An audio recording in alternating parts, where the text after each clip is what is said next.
a description. And I want to sort of share with you some of my personal experience that when we're doing this area of training and coaching work, what we're finding is people often come to those sessions with what I call a conventional business brief. I've got a dynamic with a colleague that's not going well. I don't quite know how to position this. I'm trying to decide where I take my career. It's often one of those more conventional briefs. And yet, when we start to go deeper into the conversation, what's shared is something more human. It's something around themes that might be there. And I'll give words just to see if they kind of resonate for those that practice coaching and training out there, or those that receive it. Things that can be brought in. It can sometimes be a share of a relationship difficulty that might not even be work related, or a lived experience from earlier in life that is still playing out in their sort of current day. There can be topics like, I've lost my balance. I feel lonely. That one really kind of aches when I hear that, because it's such a you just know the struggle behind that offer. And so these all words kind of were bringing up a frame, and we thought, what is it? What do we title this session around? And I have a habit. I'm sharing a bit of my life. I have a habit every morning when I'm walking two very boisterous boxer dogs that don't behave, so I have to do double circuit. I can't walk them together. And when I'm doing it, I'm podcasting now, thanks to Lisa's encouragement. And as I said, there was this podcast that I heard a couple of months ago between Stephen Bartlett on the Diary of the CEO, and I think we're going to drop it in the chat room for you, and Brené Brown, which most of you will probably have come across. And it talked about the description of a spiritual crisis. I thought, oh, that's kind of really hooked me. And as she so eloquently can do, she sort of deconstructed what a spiritual crisis was. And she gave words such as, it's a sense of disconnection. It's a sense of searching for, searching for your sort of your meaning and your purpose in life. And when that's gone, it's a crisis. She talked about the distrust that forms in relational dynamics around it, and how we can feel very emotionally dysregulated. I thought, oh my gosh, this is kind of summing it up. And I'll bring in my overlay. What it felt like is you're holding onto a compass that is your inner compass that's tuned by all the things that matter to you and all the things that value. And you're holding it and you're trying to use it to guide your way through this life. And it doesn't quite know where to point. That makes sense. This compass is kind of just struggling to find its place. And that really sort of captured the use of this theme. And we know when we do this work, it doesn't just benefit in terms of, again, the business conventional things that are brought, such as performance, profit, whatever the customer satisfaction, whatever metrics are given to us, but it benefits in terms of life balance. It benefits in terms of relational things, because we want to be loved and connected to others. It benefits in terms of things such as basic human well-being. And so this stuff really matters, and it's why we're so chuffed to give this time to Klemish, who's made this their life's work, and they've not only made it their work for others, but they've impacted our own lives. And we want, for those that haven't met them, to get to know them a bit better, and for those that know them to be reminded what wonderful people they are to have in your lives, even if it's a book, even if it's the end of a podcast, that you sort of, it just nourishes you when you have a bit of time with them. And I've really set you up in quite a big way there, Clem. So that's okay. But that's how much they mean to us, and why we want to share them a little bit with you. And I am going to take a Stephen Bartlett question that he often uses to open his sessions with some people that he brings on there. And he says, in order for those that don't know Clem and Mara, to know them a little bit more, it's really helpful to have a little share from them in terms of what parts, what do we need to know about you in terms of what shaped you, your story in life, and all about you that will help us understand why this work, why what we do. So with that set up, Clem, are you happy to start? And Mara, sort of share your... Okay, thank you. Hello everyone, lovely to see you. Maybe Mara can start. Oh, that's a nice handover, thank you. Well, okay, thought about this question. So my background, I was very fortunate. I had a really great, loving family, and was very much encouraged to, I guess, be who I am, use my intellect, use my personality to basically do what I could with it. I was one of these weird people that I knew what I wanted to do when I was 11. That is, I wanted to become what I thought was a psychologist, but I was actually thinking psychiatry at the time, but then that changed later on when I went to uni. And I was a bit precocious looking back on my life. I thought it was quite normal at the time, but I used to conduct social experiments to see what people would do because I was fascinated by what made people tick. And I used to co-opt my brother into doing these little sort of small social experiments. And I then went on to uni to become initially a psychiatrist, but ended up changing from that into clinical psychology, but particularly clinical neuropsychology, which was at that point in Australia a still very new discipline, but it filled everything that I was fascinated by, all the medical stuff and the neurological stuff and the personality stuff. So I then went on to become a neuropsychologist, clinical neuropsychologist in the Australian hospital system and in private practice, as well as being a clinical psych, which was great for the budgeting systems in most of the hospitals because they only needed to buy one instead of two. So I ended up being able to have a fantastic career. And into my 30s, I started to think about what, as much as I absolutely loved what I did, and I was incredibly fortunate to have a very broad variety of career in that discipline, I started to wonder what would it be like to be able to work with people who had everything going for them in terms of their brain function, but the only thing that was holding them back was their own fear. So that then brought me over a period of 18 months to 2 years to actually start to move across to the corporate world.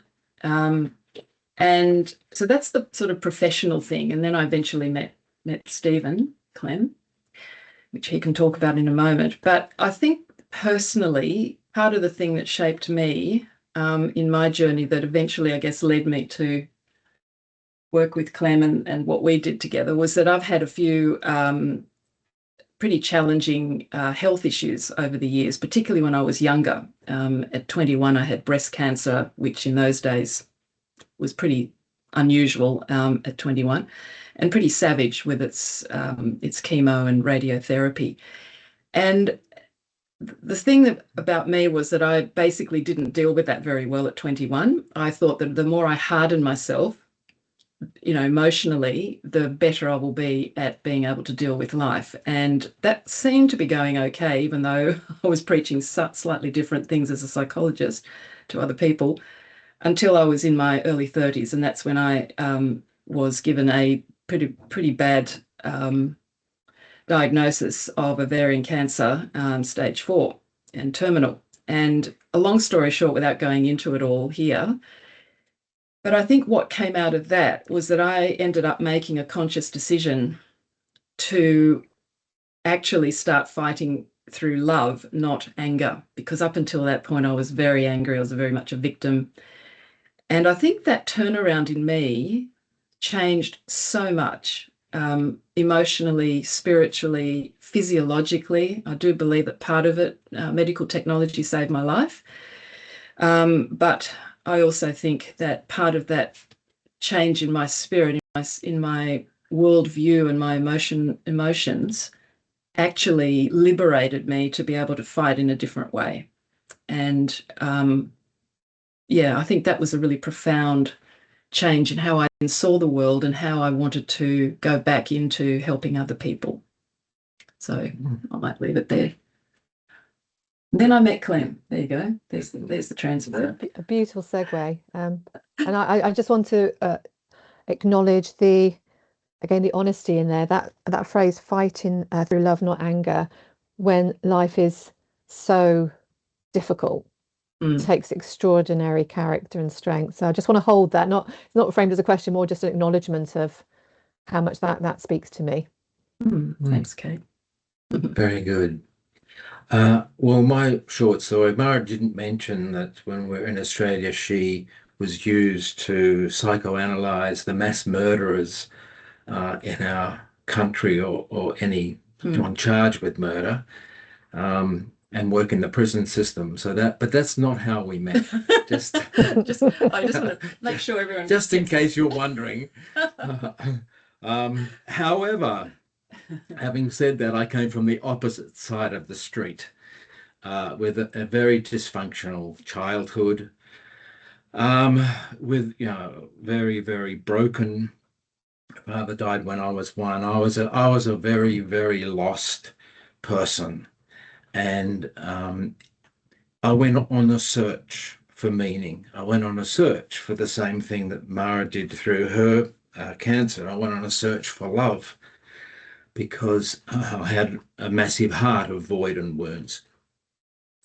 So long story short, my mess, that I journeyed through to find that, and I did find a lot of that through faith, but I also found a lot of it by developing my character, by educating myself. I had zero education, and basically as an adult going on the journey of discovery and maturity and character development.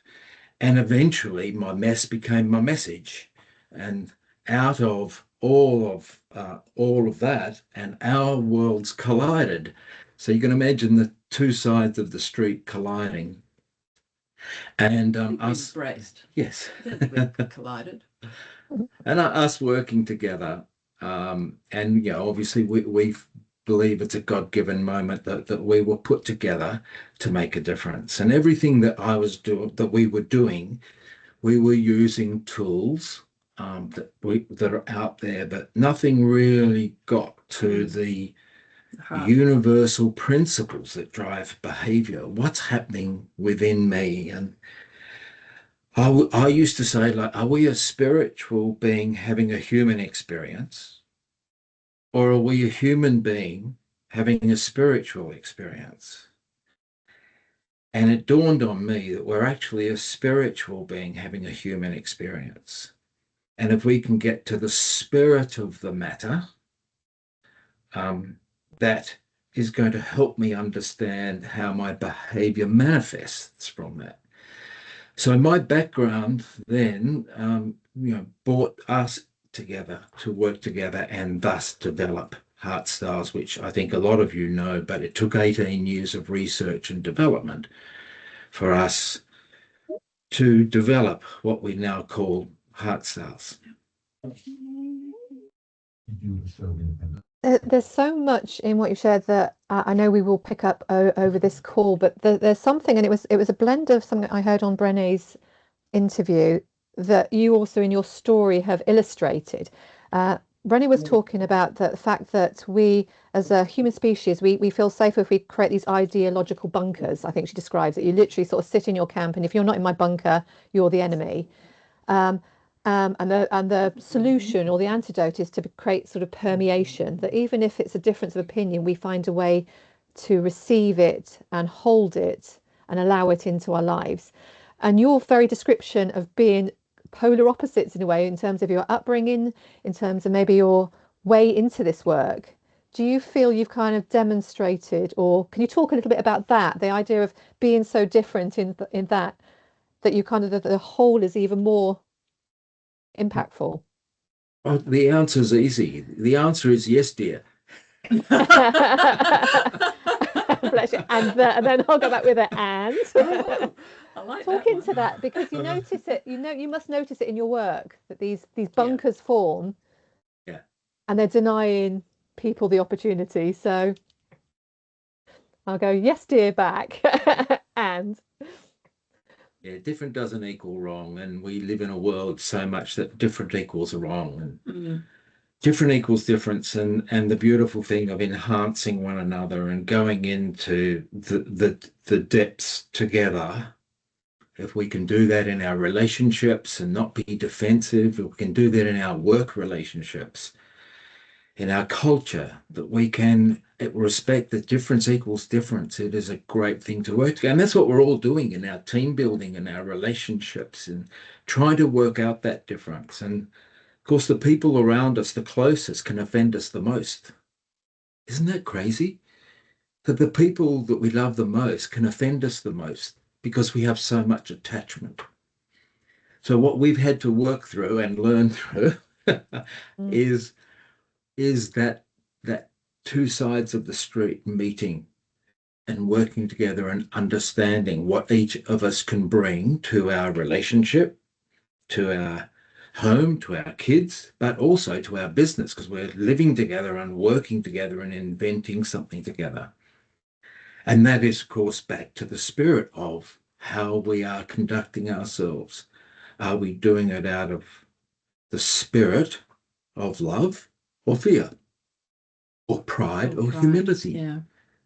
Back to the four universal spiritual principles of HeartStyles. So we've had to learn it daily. Yeah. Practice it Still is daily. And Go on. go after you. But I wanted to sort of extract some of those words that you've offered us, that the human need or the human instinct to attach was a word that you've offered.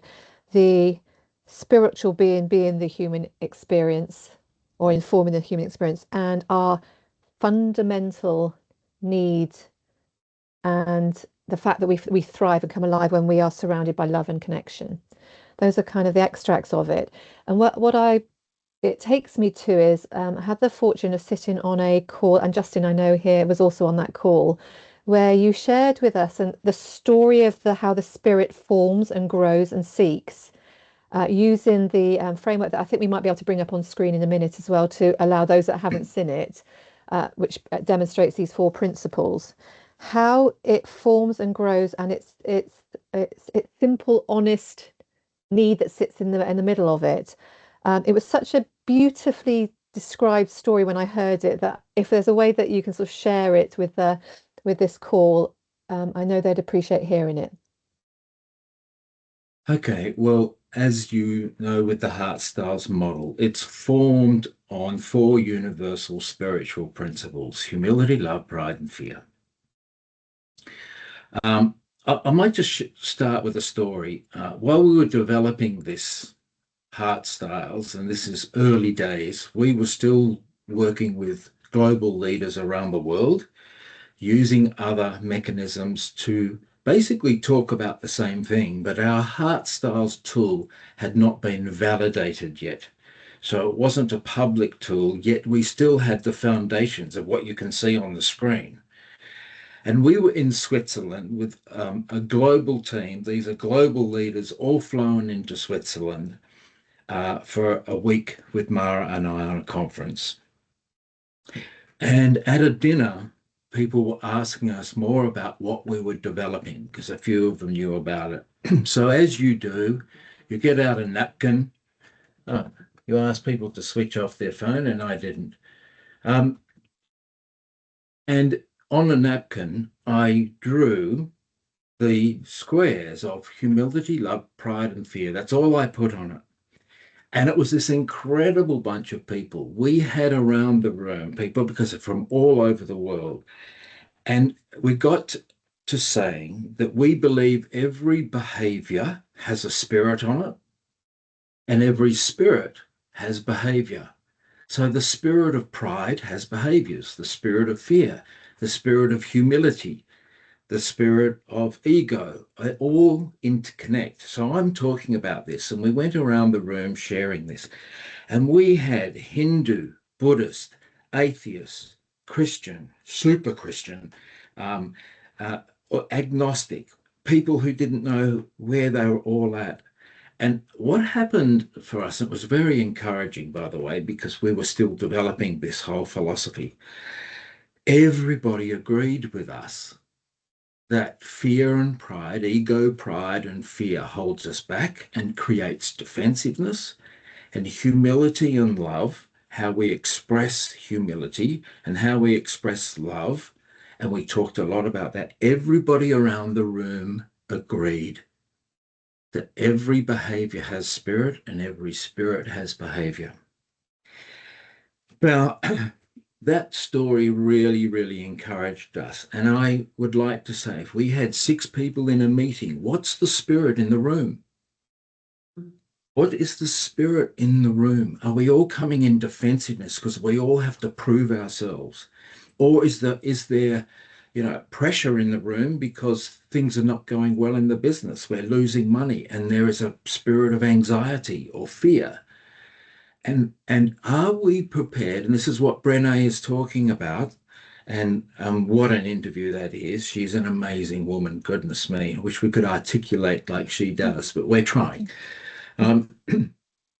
So the question you've asked me is, where did all this come from? Now, for me, it came from my faith, because as I said, I was a broken person and I found faith. I found what I believe the giver of love itself, God. Now, whether you're a believer of God or not, or the Bible or not, for me, that was my frame of reference. So I went back to the very beginning of the Bible. In fact, if you look at Stephen Bartlett at the moment, his latest 2-hour interview is all around this.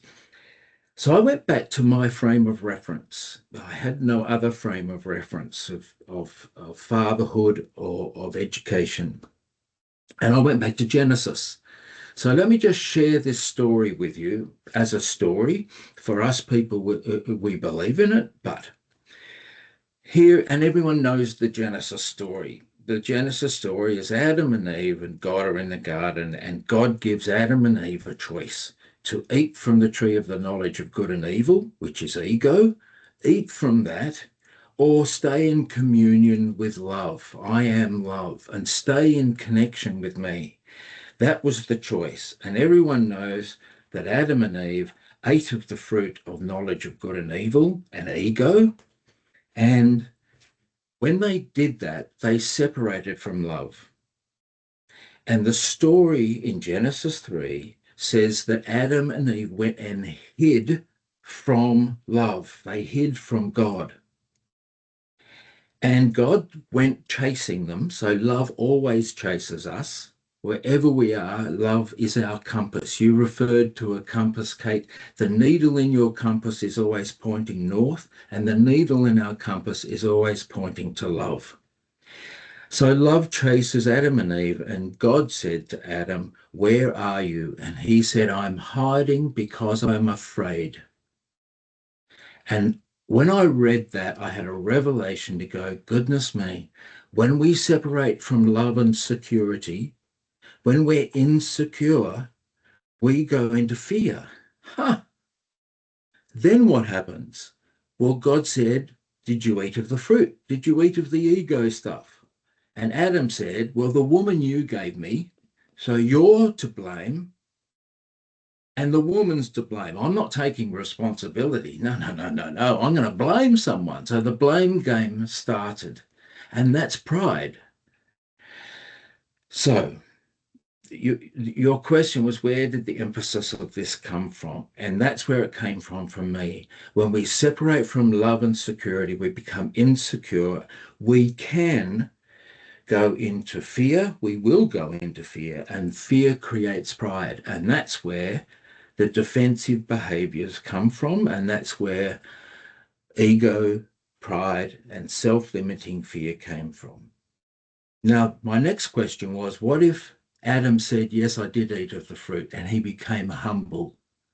If he humbled himself to the spirit of love, he would have instantly been back in connection with love.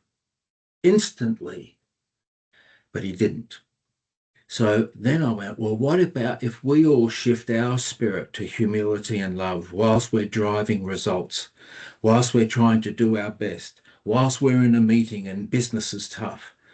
Can we be humble and listen to each other? Can we go into the spirit of humility and respect and love and honor and integrity? And there's the story of how HeartStyles was actually formed. And from that moment in 1994, it took us 18 years of research to develop what is the HeartStyles model with the statistical validation and the behaviours that we see. There's way more than 16 behaviours, but these are the ones that statistically validate, that help us understand where we're coming from. And as Brené said, there has been a vacuum and a lack of people understanding the spirit of the matter. What manner of spirit are we of when we're 12 people in a room doing a meeting? What's the spirit in the room? Is it defensive or constructive? Is it below the line or is it above the line? So that's the background, Kate. Thank you for sharing that. And what I'm sitting with is that aren't humans as a species the most wonderful storytellers? Whether it be through religious text, whether it be through beautiful storytelling. I'm quite immersed at the moment in Greek mythology, and it speaks into human experience so potently, poetically, beautifully. And I think what you've shown is these works have so much capacity to speak about the human experience wherever they come from. And that phrase that when we become separated from love and security, we are separated from what makes us our most effective self. And if we can reconnect to humility or love, that's what this compass on the screen is offering us. Yeah.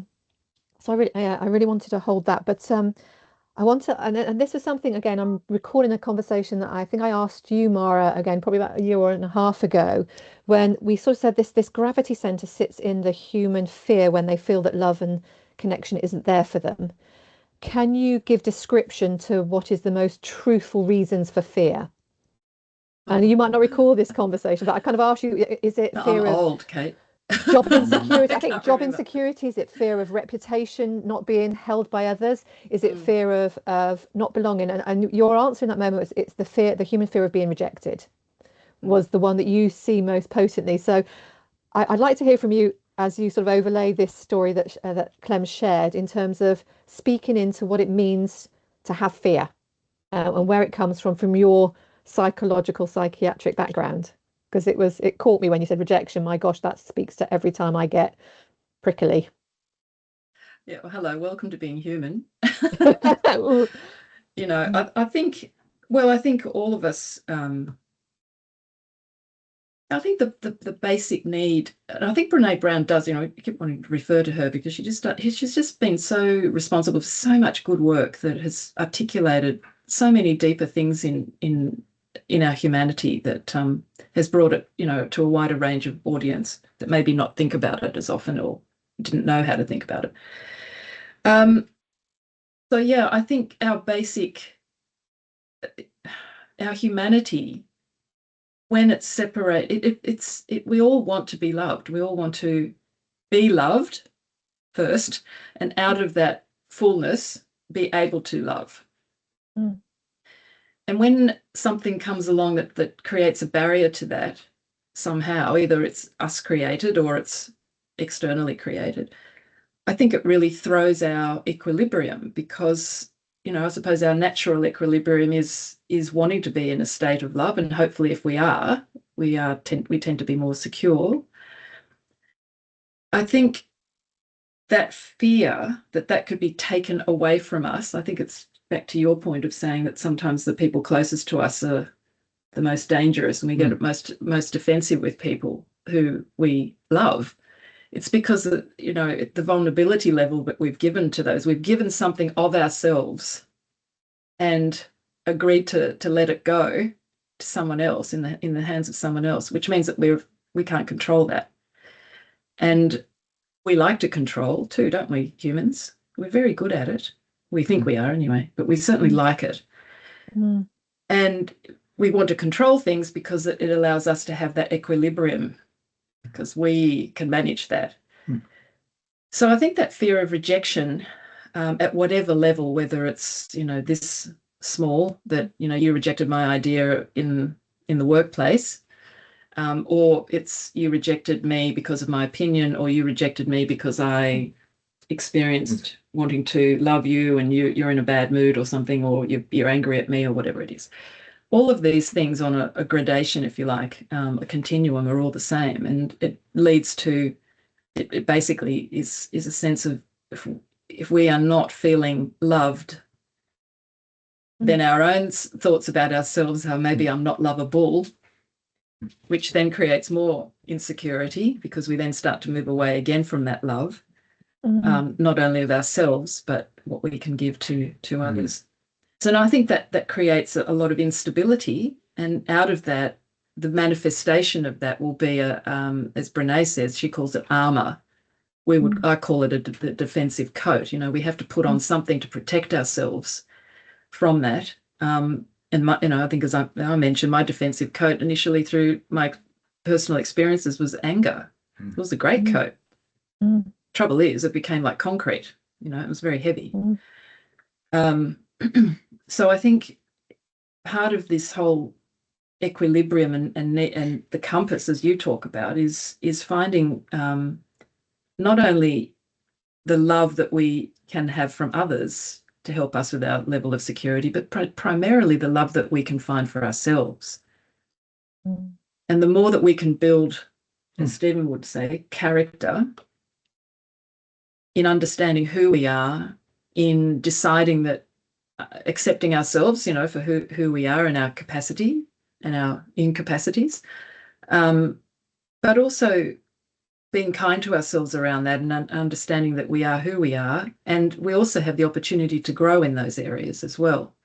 And if I might say, one of the things that I've always admired about Stephen, one of the things I fell in love with. Oh, having a little moment. Having a little moment. Very nice. But it's true, as a person, one of the great things that I've always admired about you is that you were absolutely determined to grow as a human being. Absolutely determined. Well, we've all got that opportunity. But not everyone takes it. No. And that's why we're all doing what we're doing. We're all trying to help others become their best self. How we go about that is not just through the intellect, not just through the neocortex, and not just the way everybody else seems to do it and be successful, because there's a price at the end of that. Defensive behavior costs you energy. There is a cost for below the line behavior. There might be a profit called money or promotion, but there's a cost underpinning that of the energy. We use the word team spirit in sport. What's that? And you see in sport, and we use sport analogies over and over again because they have a clear outcome that we can see on a weekly, sometimes weekly basis. When the team spirit is there, things connect well and there's a positive result and there's a lot of joy. But we can also achieve a result with stress and anxiety and below the line behavior, and that spirit sits in us and costs us. Yeah. And that's where we're talking about the crisis. We're scared about the word spiritual because we think it's religion. And in some cases it is, yes. But because we connect the spiritual with religion, and religion's messed up a lot of the world and a lot of people, so we push it all aside and just try and operate, particularly in business, out of our neocortex, and we forget the true matter of the spirit is a matter of the heart. It comes from the heart, HeartStyles. And that, Kate, yes. Yeah, the story, and I'm just going to share this story, and I think I've seen one or two hands up, so I'm going to ask Lisa and Dave just in case there's something that we need to pause so that can come in. But the story that of my own life that's surfaced in terms of it was intended to achieve something, and I think if I named it, it was to be loved. And it was the complete opposite. So my armor or my defensive coat would be striving, using the area. If I could recite the periodic table to you, and there was a point when I can't now, don't ask. But if I could show through knowledge and academia my merits, that was my way to be loved. But the cost was, it's quite emotionally distancing. If you're that student who's in the library at 12 o'clock at night, sucking up every bit of information, and I pity my poor parents that saw this very intense student and just wanted me to do other things, and have the sort of freedom and fullness of life. I wanted love, but actually I was creating a sort of dynamic that was actually denying me love, because it's quite hard to love someone who was in the library head in book. So it's the kind of, it doesn't serve the thing that that matters most. And that's what we keep seeing time and time again in work settings. There's behaviours that form that are so well intended, but are denying the things that actually, if they could allow their hearts to speak to them, matter most to them. Yeah. Yeah, and that's because they've been kidnapped by fear. Yeah. Yeah. I mean, every good intention, if there's a little smell of fear attached to it, it immediately throws you below the line into defensiveness. It's a really interesting and not very complex. It's a very simple such a potent equation. Such a potent medicine in our lives, isn't it? That when fear happens, it takes everything to a place where we don't have what we need. Yeah, and it creates disconnection. Yeah, we have a hand up in the room that keeps going up. So sorry to interrupt the flow, because I think that's so fascinating, and I agree completely, Mara, that it is so simple, really. When you pick this apart, it's very simple, but we make it very complex as humans. But Andrew, you've got your hand up, so please feel free to speak. Thank you, and thank you for the very powerful stories that you're telling. I guess I'm just curious, given the time we have left, is just the drivers of what has become a crisis. My sense is it's getting more of a crisis over time. And I think it's this, whilst what you say really resonates, it feels that the need is far greater than, say, it's hard to say, isn't it? But it feels it's much more compelling from an organizational point of view, much more. And you've given clues as to where this is going with the level of fear and uncertainty, et cetera, as it's driving this. But I suppose from an OD organizational point of view, what do you see is forcing this to be ever more intense? I'm just curious about your experiences and why it's now that it's such a pivotal moment in particular. So I'm just curious on that sort of broader context around the business organizational life and just your thoughts on that. Yeah, Andrew. And I noticed you've said that, we in the comments that we've become human doings, not human beings. Well, we, as a global perspective, we went through a pandemic, and that pandemic isolated us. It had incredible negative effects on business and made a lot of business and people insecure. Politicians didn't know how to handle it, and every country was trying to manage something they hadn't managed before. And it put an enormous amount of fear, insecurity, not knowing where to go, because we could do 5-year strategic plans. And all of a sudden, we had this suddenly on the planet that I think we all know had an effect. We then have models of leadership across the planet that we would suggest that those models of leadership are below the line. And some would say those models of leadership are getting some sort of a result, because that's how you have to be to get results. So we've basically gone back 50 years into where it was just results driven, control and command. That is how you go. And we are basically out of the fear of the pandemic. A lot of leaders are saying the only way we're going to get out of this is control and command. And we're being modeled that in lots of ways across the globe. And it takes and budgets are hard. It is tough out there. So you might have leaders who have got great intentions to shift the culture, to shift this energy that is exhausting everybody, but they don't have the budget. And that makes it even harder. And those that do have the budget, if we're not careful, will just try and push harder. instead of what this topic is about. What manner of spirit are we of? Can we go around a room and saying, what's happening for you? What is happening for our business? What pressure are we feeling? Now, as Brené explains, we've all put on armor, and that defensive armor needs to be pulled off because there is a different set of armor, spiritual armor. It's a belt of truth. It is faith. What are we talking about when it comes to putting on armor and have language to talk about integrity, honesty, caring, compassion? Are we able to sit around a table and talk about those things and facilitate those things? Now, some people aren't confident in doing it, and that's where Uplift and other consultants who are practiced in this, like yourself, and other consultants can help facilitate people to move into this area of cooperation through spirit. And people have seen us, and that's always been our way of operating with people. So I think what we're seeing out there, it's probably one of the hardest places at the moment to shift, but the most needed. And the bigger the need there is in society, sometimes things have got to get worse before they get better. We have to go through a valley of the shadow of death. Then there's a mountain on. Everyone knows I'm a mountaineer.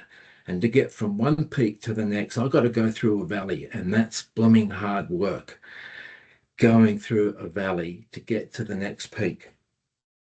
And I think our global economies, our global situation at the moment, and obviously we've now got another war that we're all very aware of, our planet needs this more than anywhere.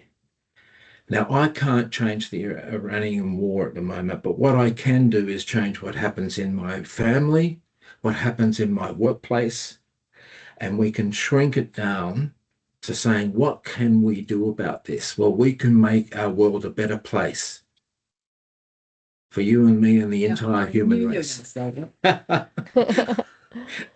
We can make the world a better place in our team at work, or our soccer team, or our whatever. Can we, as big people, carry that spirit? And can we be part of the change?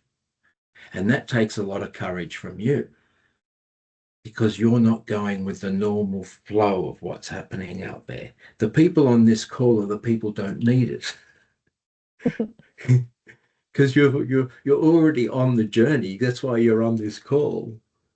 But we are carrying this together as a movement of being able to shift from defensive behaviour, fear and pride, negative fear, negative pride, to humility and love.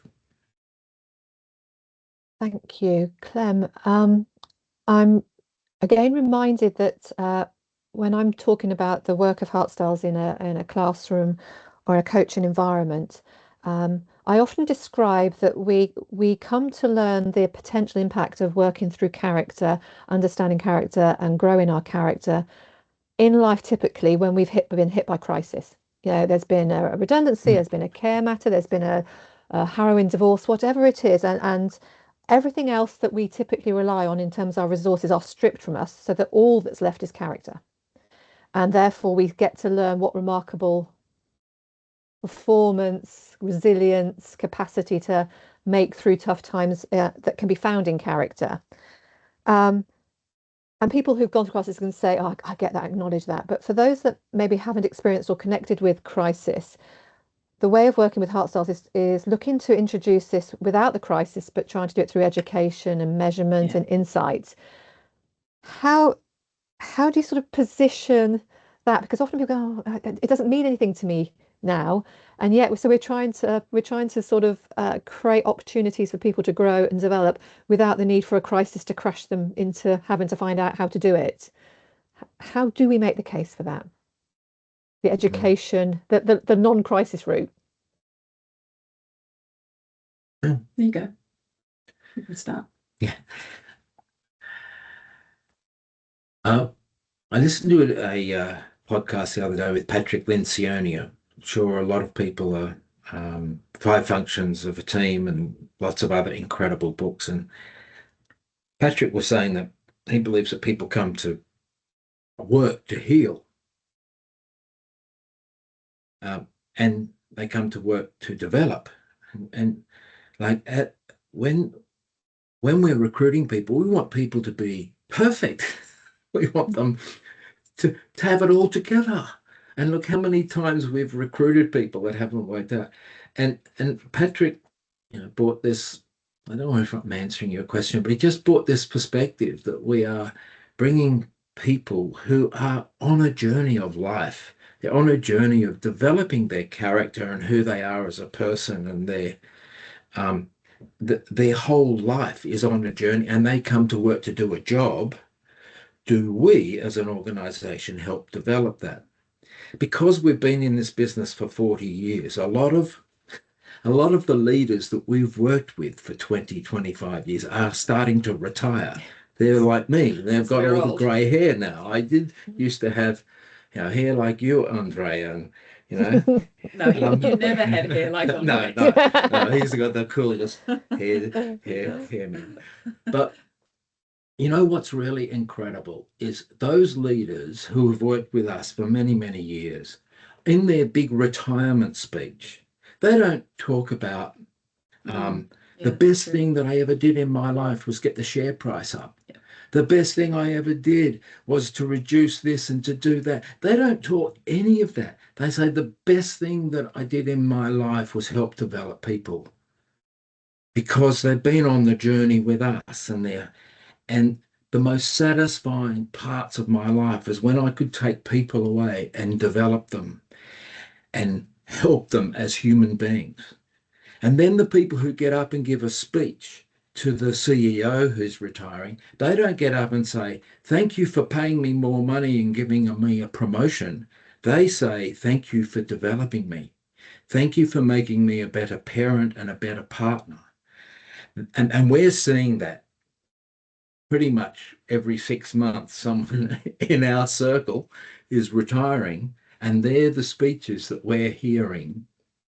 We know that an organization needs to make a profit and quality product, but to gain, train, and maintain talent is a development process, and that is character building.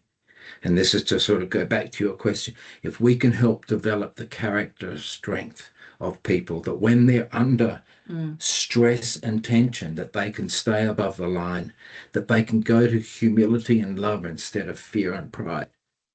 And every day we get challenged with that. It's just, am I strong enough to stay above the line and have faith, to stay above the line that things are going to work out? And can we encourage one another in the workplace? Can people be vulnerable in the workplace? And that's another big topic of vulnerability, because you've got to be able to be vulnerable with people you trust. And if we don't have trust, no one's going to be vulnerable. So this is the character journey, Kate. And this is what we're all talking about here. And if organizations, sporting teams, families can get on that, I think we are going to make the world a better place. I think also, just adding to that, I think that part of that case, to your original question, is that it's, yes, we've got, we need to focus on our profitability and shareholder returns. Yes, we need to look at the quality of our product and services. And yes, we need to gain, train and maintain good, effective people. And I think for me, part of that case is, well, if you're doing the first two well, what's the independent variable that can actually bring you undone? It's number 3. It's the people, who can either be an incredible competitive advantage over our competitors who might have similar products and quality of service, or they can actually drag us down in a way that doesn't allow us to get our profitability and shareholder returns effectively, and also the quality of service and product can actually also be impacted negatively. There you go. So I think part of it is, is what Stephen was saying, but I think it's also if we were to have an independent variable that would allow us to have a competitive advantage, what would it be? And it would have to be our people and how they operate together or how they don't. So yeah. And again, in knowledge of some of the big data work that you've done, there's a lot of big data work that you've done that correlates this character level work with the things that the shareholder may value. So there's also, if you do it this way, those things do come through as well. They're not exclusive of each other. No, they're not mutually exclusive. No. Yeah. Sort of another building question I wanted to ask around this: if we understand the impact of character and culture at a group level, coming from these spirits, and being mindful of the alternative spirits of fear and ego holding them away. When you, in your 40 years of working, when you work with an individual or come across an organization, I've often noticed that the biggest transformations happen from the people with the strongest armor.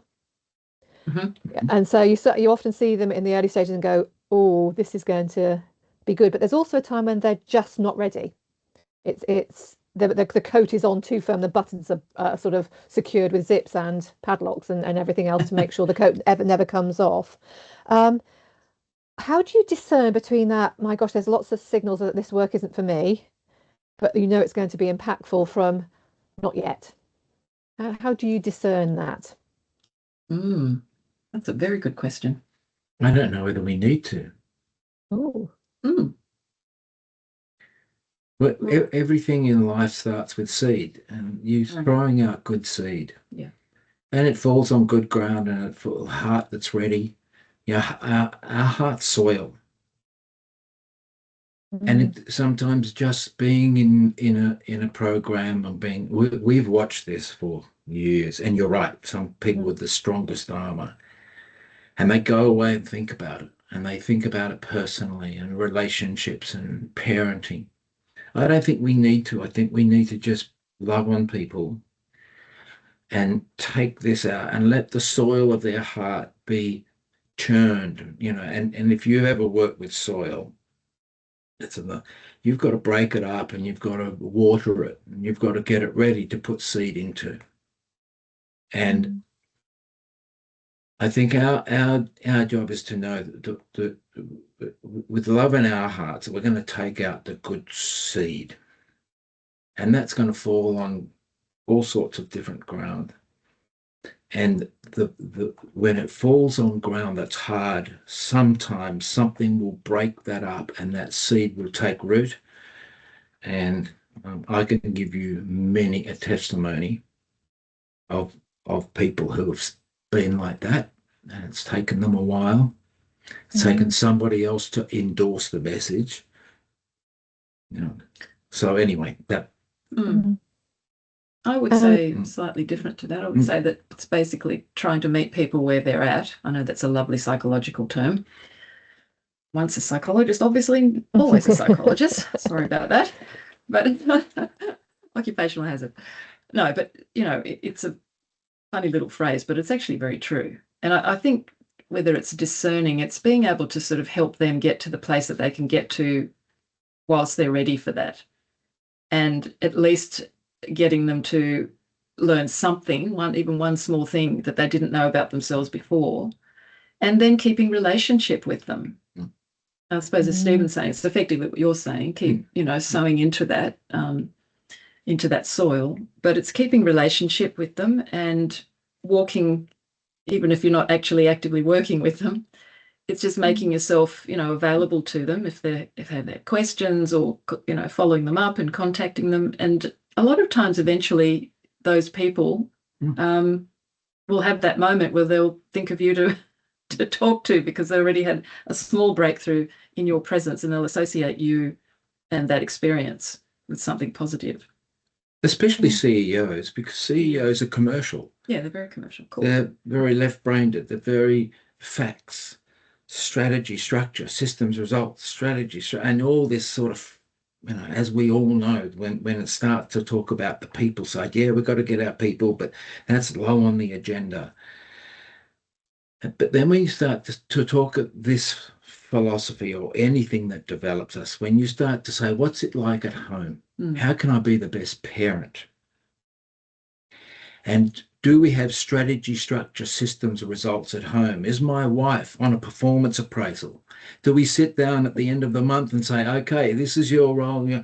Do we have all in relationship with that? And that's a way of getting into that armor of seeing that we're all trying to be our best self. Do I leave home and put on my gun holster, go to work and shoot them up, come home, take off my gun holster and be a different person? Well, that's a lot of energy. That's incongruent. Can you leave your gun holster and bury it somewhere and come into work as a person to have strategy, structure, systems, results, but also develop people and a culture that people have a sense of being loved, belonging? And that's our message. And some people on this call have experienced that. It's come and it's gone. It's hard to maintain. Yeah, it is hard. But that's another podcast. That's another interview. It is. And continue on this metaphor of a defensive armor, defensive clothing. And I own this as much as I comment on it for others out there that you might be on this development, character development work, is that you can feel that they start to take the armor off, and you think, oh, there's a real sort of sense of progress and growth, and suddenly something happens and it goes firmly back on, buckled up again. And that can feel frustrating when it's happening in your own life, thinking, why have I done that again? Why have I fallen back in that hole or done that? But your word learning makes think it's never quite the same. You have learned something. You are someone who's slightly different every time that reaction happens. So it isn't, if I use the word failure, it isn't. It's still progress. Yeah. I mean, in my usual inappropriate way, I always say to people, like, it's metaphysically impossible that you can be exactly the same from that situation to this one. It's actually impossible, because even just if it's a day, you've had other experiences in there that have changed you, that have added to you. Yeah. Maybe even sometimes taken away a little bit, but whatever that is, the dynamic is actually different. So you're always different metaphysically in that new place. Yeah. So it's not, it is always progress in some shape or form, and change. And why can't we start meetings by saying, what's a personal significant event that's been happening to me personally? Not just that strips back the work armor. And then just saying, what sort of spirit are we bringing into the room today? Who's feeling tense? What spirit are we bringing into the room today? Can we start meetings in a thing that strips off the corporate armor, and then, okay, so little things. It doesn't need to be big, but this is where I keep coming back to 6 or 10 people coming into a meeting, and everybody's bringing their stuff. And as I said, like, what's a personal significant event? My kid just kicked a goal, his first goal, soccer the other day. Like, you're going, whoa, how good is that? We've become human beings again. And then talking this language. Don't be afraid to speak the language of the Spirit. Are we here to love one another, to help one another, encourage one another? If we start to speak the language, every idea in the world needs language to communicate it. And if we start bringing that language into our day-to-day, we'll get comfortable with it. Can't be brave if you're not scared. Yeah. We wanted to make this session an opportunity, so I'm going to make sure we create some time towards the end, sort of 10 minutes or so, for anyone on this call to bring their questions for, so we make sure everyone can share, or any reflections. But the final one from me before we open the floor up is, and again, it's a Stephen Bartlett question, to say, is there anything that we should have talked about today that we haven't spoken about that you'd like to bring in this topic of, as Andrew said, this intensity of environment, this sense of loneliness and compass, not knowing quite where to orientate? What haven't we covered that we should have covered? Oh, such an existential question. I'm not sure. I don't have. I think that's actually really up to our audience. Yeah, Probably they can bring sitting that there through. going, I really want to ask that question. They haven't covered that topic. Why haven't they covered that topic? Well, we do have a hand up in the room. If there's a question that might help, or if anybody thinks there's something they want to say, then perhaps now is a good time. I just noticed in the chat there, again, Andrew, thank you for just referring us back to the 7 Habits of Highly Effective People. I mean, that is a profound book. Isn't it? It's a book that if you haven't read, or if you have to read it again. Seek first to understand, then be understood. It's very, very powerful.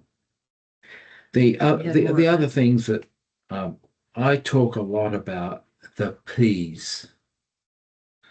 So I talk about, because fear creates pride, and if I can just sort of finish on this one sort of thing that, and as we've always said, pride. When I feel I'm in the spirit of pride, I need to prove myself, and then I need to perform, then I need to perfect. And that's all the competitive, controlling, striving behaviours. Prove, perform, perfect, and promote myself. And in this world, that you can get promoted and get ahead, being full of prove, perform. We reward performance. And that can give me a promotion and position. And that can then give me power. And Brené explains it very, very well. When I go through that and I'm now got position of power, do I use that power with people or over people? Yeah. And over people pushes people back into fear. So we have this spiraling effect of I'm proving, performing, promoting. I'm getting ahead. I've got all this power. I now have power over people, and everybody around me is feeling fear. The fear will then create them to prove, perform, perfect. And of course, out of all of that, there is no spirit of encouragement. There's no spirit of being able to be in a safe place. The number one role of a leader is to create a safe place. We say it time and time and time again, the number one role is to create a safe place. So if I've got all that power over people, I'm not going to create a safe place. What's the opposite to that? Patience. Am I a leader of patience and peace? Do I exude a spirit of peace and patience? Do I have a presence? Do I pray, meditate? Do I work on the inside of me before I go into something where I've got power and position over people? And am I positioning my heart as a leader to then help others position their heart? So that's my little thing. I just like to leave with us all. And I can assure you, I'm been a driven person. I've had all that, and I've had my bad days and good days. People have been around me and intimidated, and I've had some great feedback from my team. One in particular. This one, but no, just my Rachel, my PA, would say, Clem, it's time to go for a walk. Yes, she was very You know what that means?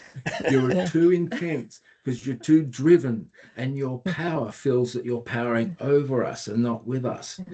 We can't do it on our own. We need a wingman. We need someone who tells us and we trust.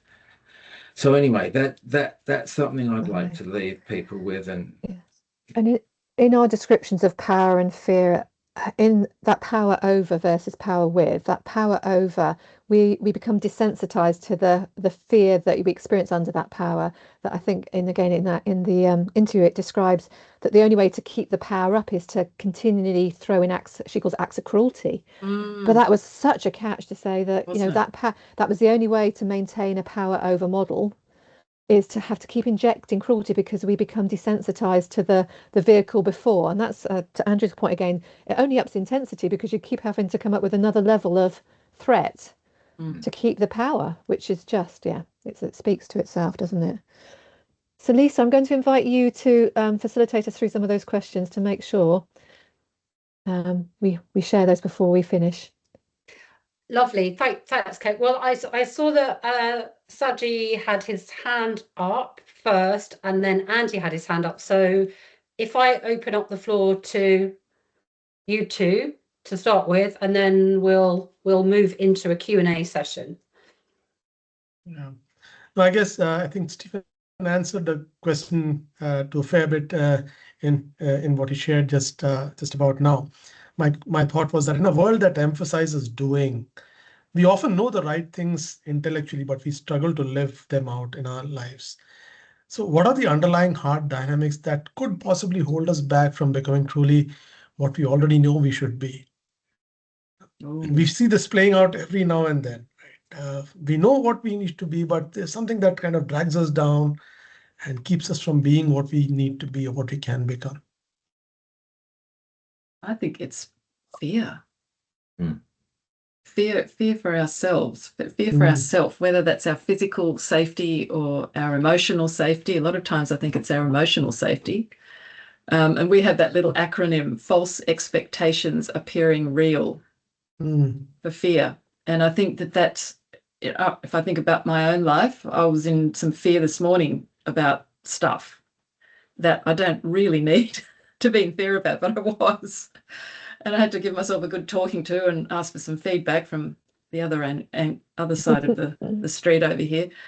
And I think we can be such in the grip of fear for our own false expectations appearing real that it can hold us back from all sorts of things. Big things, taking huge steps in life and in our markers of life that we have in different seasons, but also in our everyday. Of having a conversation that you think is going to be difficult. So you go into avoidance about it, or you attack it by trying to have power over it to try to protect yourself. But all of these things are all protective mechanisms because the fear, we've built it up to something that, rightly or wrongly, independently, we believe we're going to lose something from it. So we hold back and we protect ourselves. Yeah. Thank you. Thanks, Andrew. Andy, got that hand. I see that hand. Thank you. Thank you so much, Mara and Clem. It's been so interesting the last hour, so much to think about and take away and reflect on. I was reading a blog on the HeartStyles website earlier today, actually. I think it was called "How Much Is Enough." And it's basically about the idea of, the one thing that you can have that a billionaire doesn't have is the knowledge that you have enough. And there is this sense that certainly in capitalist systems, commercial organizations are entities that never have enough. Yes. They are very dysfunctional in that sense. There's a constant need for more, for bigger profits, for better earnings, to reward your shareholders in a bigger way. And it is, from a human perspective, it feels like a really dysfunctional thing to be doing. And the degree to which that objective flows into the demands that are on the people in the organization also feels quite scary and potentially dangerous. Yep. And you've talked a lot about some fantastic tools that I'm a big believer in, about how you can, in a sense, try to avoid that as much as possible. But do you think that these things are, from your experience of working with big commercial organizations, that these things are sort of intrinsically incompatible and you're just managing a problem? Or are there organizations that actually can somehow bring this together in a way that works for both the humans in the organizations and this like kind of dysfunctional business objective? Oh, Andy. Well, I think for a part of your life that coincided with our part of our life, you lived in that, in the positive of that. You know, you saw that it could actually happen. I think I was thinking before, actually, sorry, and then I'll let you answer. There seems to be, to me, and I can't prove this, so it's just, you know, everyone just ignore it, Mara's musings. I get a sense that people in this world, because of the way that things are going at the, you know, in the last couple of years and even currently at the moment, it's like we seem to think we're running out of time. And I think in organisations, some organisations that I've been having recent dealings with, it feels like there's this sense of we've only got limited time, so we need to just go for it with our, you know, our profitability and our shareholder returns, and we've got to put more pressure on everyone because, you know, we've got limited time. And they may not actually articulate that in those words, but there seems to me, anyway, a sense that there's something about that. And so therefore there seems to be this, as you're pointing out quite rightly, a pressure on people.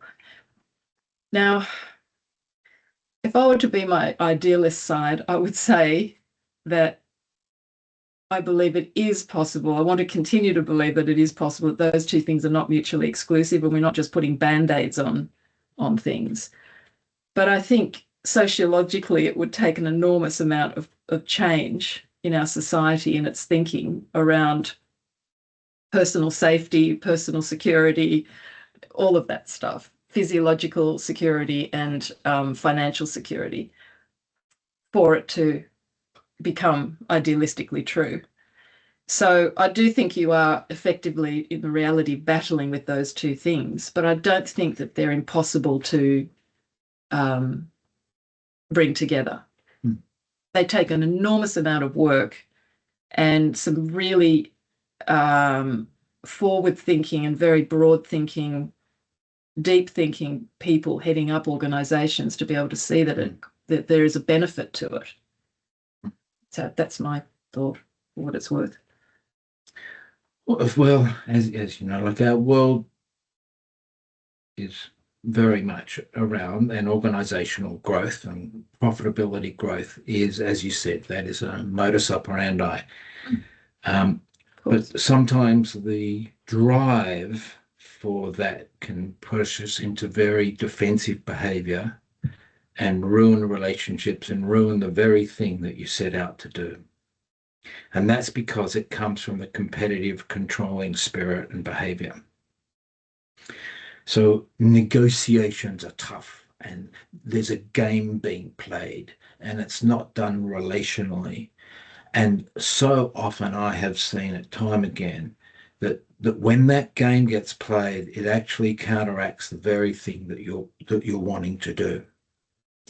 There's also a time in and a principle in the land. If you're a farmer, you know that you can't get growth out of every block of land every year. You have to rest every 7 years. And if you're a farmer, you get that. As a business, we can't be, because of the circumstances out there, and particularly through a pandemic or whatever it is, there are times that we need to sustain the core to innovate the future. But do we ever talk about that? Do we ever say that we're in a process together of sustaining the core of what we're doing as a business to innovate the future? And of course, with AI coming in and all of these other impacts, but do people know, because every time we get into a meeting, we've got to do more. And you've all been a part of that. That's not wise. I understand growth. We all understand growth. But there are times that we need to sustain the core to innovate the future and build, and that's where ideas come from. Ideas come from when you're not under pressure. Ideas come when you feel free. You know, the shower moment. And can we create that in our team to say, like, we're going through a time now, we need to sustain. We need to get through this. What's our best strategy? I'm repeating myself. I think some of the behaviours I've seen have been counteractive to the very mission of growth because the behaviours have destroyed relationship.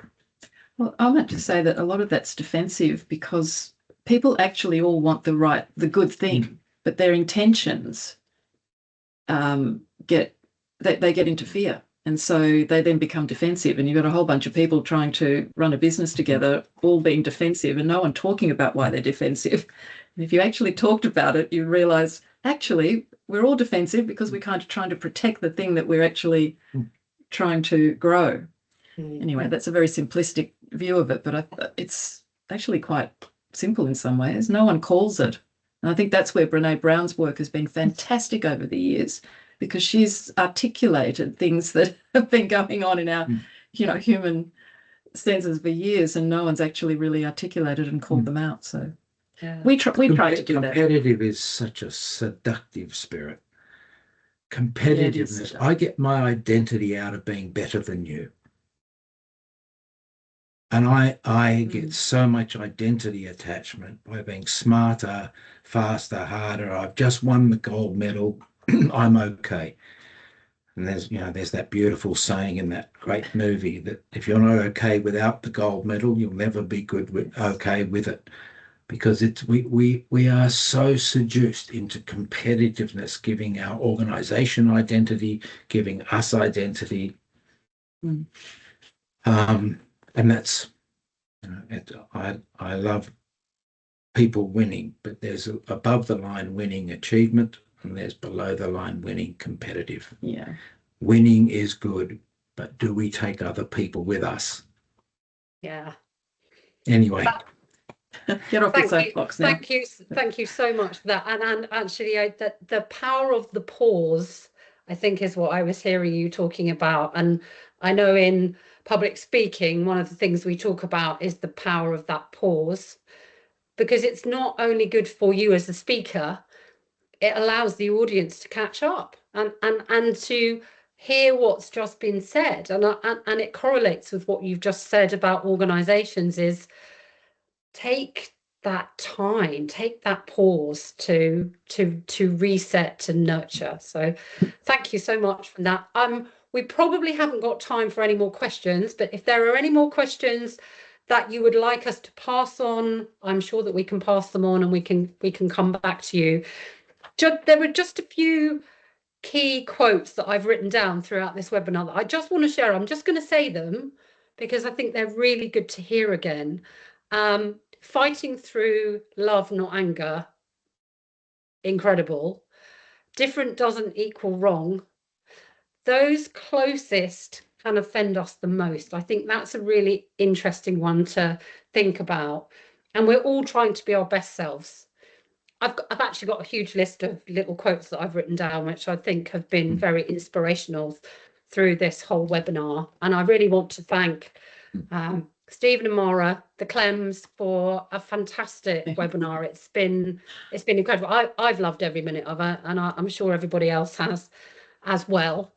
I'm just going to quickly share a slide because obviously we're coming to the end of a webinar, and we need to put this back up on the screen. Just really an invitation to all of you to find out a little bit more about HeartStyles. If you would like to, Lisa, I think you might want to move the screen. It's on the question slide. It's on the questions one. Just move across. Just because there we go. Oh, that looks very professional. It was showing on my screen and not on yours.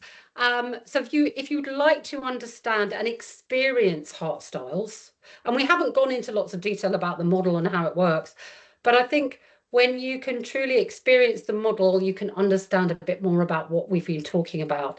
And we will offer you a personal HeartStyles personal development guide report, which includes a one-to-one coaching session with either myself, Dave, or Kate. Or if it's more relevant to understand what's going on in my team right now. I know it's not right, the spirit doesn't feel right, and you would like to understand and us to run a diagnostic on the team to give you some data to then be able to work with that team. All you need to do is just either use the link that's on the screen right now, or scan the QR code and it'll take you to a form, and you can just tick a box and it'll come through to us, and one of us will be in touch with you shortly to organise. Again, final thank you to Clem and Mara. It's been absolutely wonderful to have you here today. Please do follow LinkedIn. Uplift Consulting on our LinkedIn page. I've put the link up on the slide now. And enjoy the rest of your day. Go and grab some lunch, because I'm sure there's a few rumbly tummies right now. Mine's been rumbling. Hopefully you can't hear it with mic on. And we will stop the recording now. I'm not sure whether Dave or Kate can do that, or whether I can actually go in and do that as well. Thanks, everybody. We're going to update it